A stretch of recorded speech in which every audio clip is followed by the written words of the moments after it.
Hey guys, welcome back to another tutorial video. So in today's video, I'll show you how to unlock chapters in Barbie Dreamhouse Adventures. So if you're trying to access more story content, then just follow along. First, play through the available story missions and complete the required objectives. Many chapters unlock after you've finished the previous chapter or reached certain milestones in the game.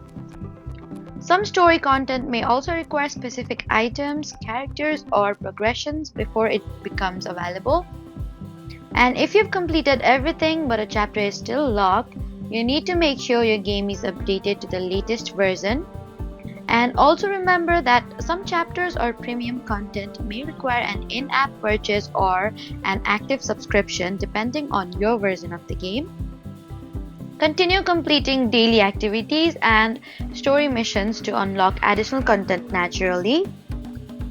So that was how to unlock chapters in Barbie Dreamhouse Adventures. Please don't forget to like, comment, and subscribe for more helpful tutorials. Thank you for watching.